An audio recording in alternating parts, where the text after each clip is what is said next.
నమస్తే. ఇవాళ అసెంబ్లీలో బీఆర్ఎస్ పార్టీ రైతులకు సంబంధించిన ఒక సమస్య పైన ఖచ్చితంగా చర్చ జరగాల్సిందే అని పట్టుబట్టింది. అదేంటంటే లగచర్లలో ఉన్న రైతులు ఫార్మాసిటీ కోసం భూములు ఇయ్యము అంటే ఇప్పటివరకు కూడా రైతులందరూ జైల్లో ఉన్నారు కదా. దగ్గర దగ్గర 35 రోజులు అవుతుంది. 35 రోజుల నుంచి వాళ్ళని జైల్లోనే ఉంచారు. చాలా మంది రైతుల్ని అరెస్ట్ చేసిరు.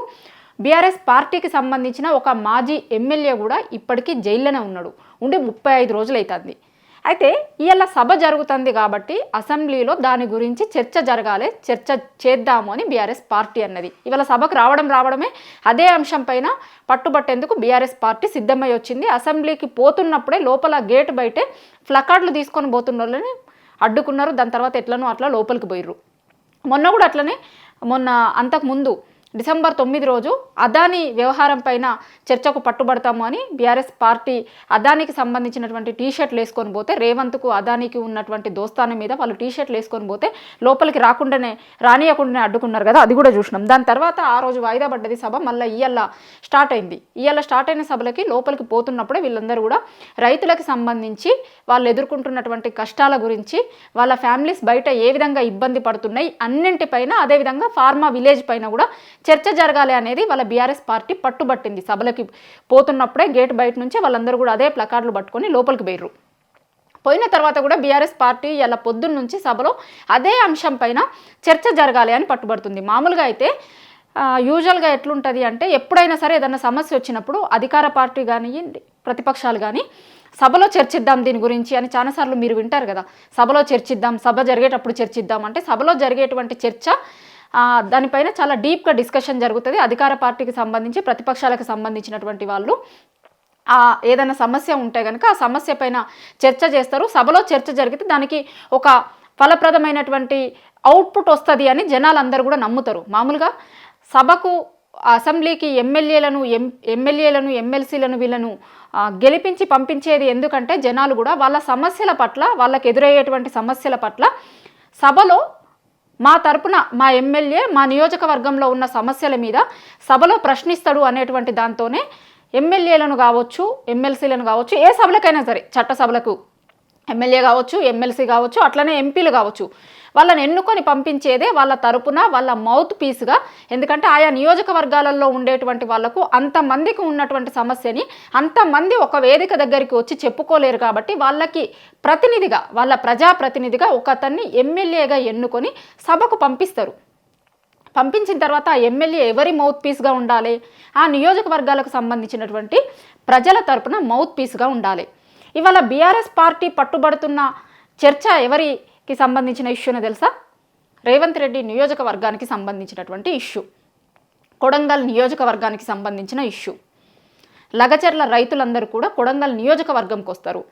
నిజానికైతే ఇప్పుడు సభ జరుగుతున్నప్పుడు సీఎం రేవంత్ రెడ్డినే వాళ్ళ తరపున వాళ్ళ ప్రతినిధిగా లగచర్లకు సంబంధించినటువంటి ఇష్యూ పైన డిస్కస్ చేద్దాము అని ప్రతిపక్షాలను అడగాల్సింది పోయి, ప్రతిపక్షాలు ఈ ఇష్యూ పైన డిస్కస్ చేద్దాము అంటే కూడా ప్రభుత్వం ముందుకు రావట్లేదు. ఎట్లా చూడాలి దీన్ని? ఎందుకంటే వాళ్ళందరూ కూడా సీఎం రేవంత్ రెడ్డికి ఓట్లేసి ఎమ్మెల్యేగా గెలిపిస్తే ఆయన ఈరోజు సభలో ఎమ్మెల్యేగా ఉన్నాడు, రాష్ట్రానికి సీఎంగా ఉన్నాడు. దీనికి అంతటికీ కారణమైనటువంటి వ్యక్తులు లగచర్లకు సంబంధించినటువంటి వ్యక్తులు. వాళ్ళు ఇవాళ చాలా దారుణంగా బాధపడుతున్నారు. తల్లికి బిడ్డ దూరమైండు, భార్యకి భర్త దూరమైండు, అన్నకు తమ్ముడు దూరమైండు, తమ్ముడికి అన్న దూరమైండు. చాలామంది ఇవాళ జైళ్ళల్లో ఉన్నారు. దగ్గర దగ్గర 35 రోజుల నుంచి వీళ్ళందరూ కూడా జైల్లో ఉన్నారు.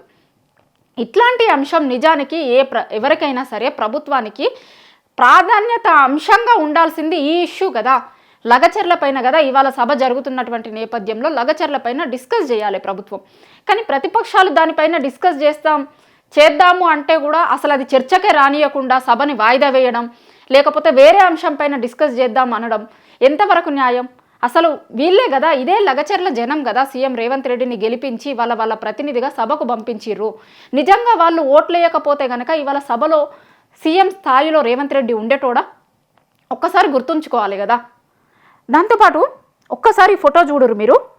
మొన్న ఈ అరెస్ట్ చేసినటువంటి రైతులలో ఒక గిరిజన రైతు హీరియా నాయక్కి గుండెపోటు వచ్చింది.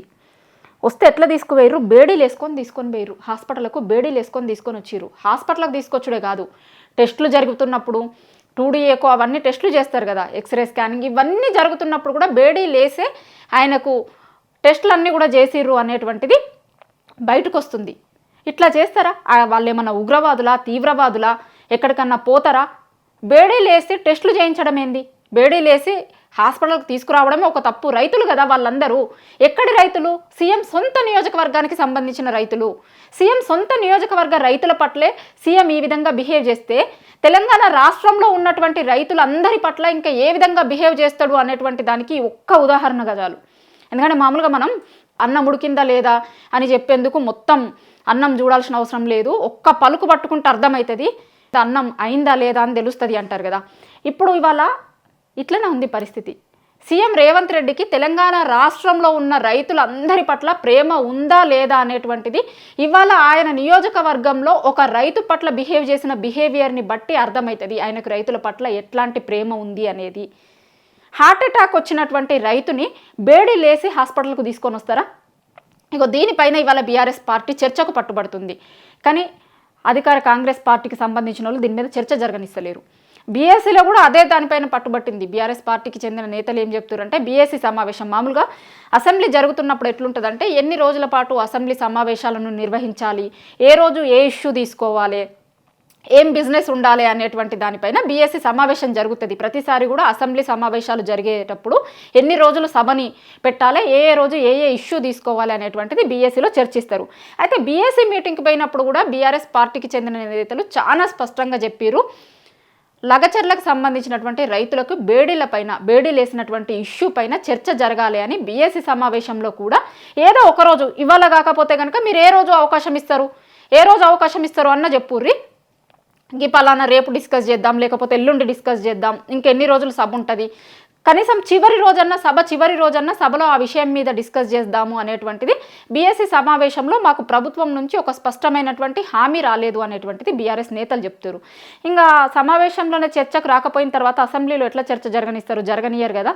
ఇంకా బీఎస్సీ సమావేశంలో ఉన్నా ఒకటే లేకపోయినా ఒకటే అని బీఆర్ఎస్ నేతలందరూ బయటకు వచ్చిగో అసెంబ్లీ బయట ఒక్కసారి మీరు విజువల్స్ చూడురి. ఇవాళ రైతుల పట్ల ప్రేమ ఉండాల్సింది కాంగ్రెస్ వాళ్ళకి. కాంగ్రెస్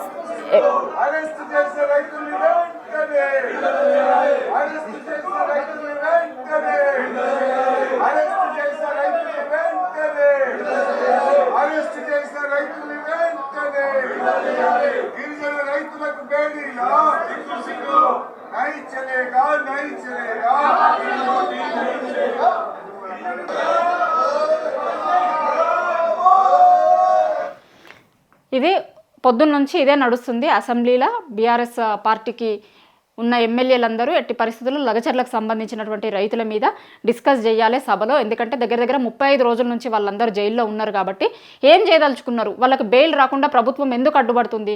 అక్కడ సరే ఫార్మాసిటీ పెడతలేం, మేము దాన్ని ఇండస్ట్రియల్ కారిడార్ తీసుకురాబోతున్నాము ఆడ అది ఇదని చెప్తున్నారు. సరే ఇండస్ట్రియల్ కారిడార్ తీసుకొచ్చినా ఫార్మా తీసుకొచ్చినా అంతిమ లక్ష్యం ఒకటే ప్రభుత్వంది, ల్యాండ్ మొబిలైజేషన్, ల్యాండ్ తీసుకోవాలి గిరిజన రైతుల నుంచి. దాన్ని వ్యతిరేకిస్తారు కదా రైతులు.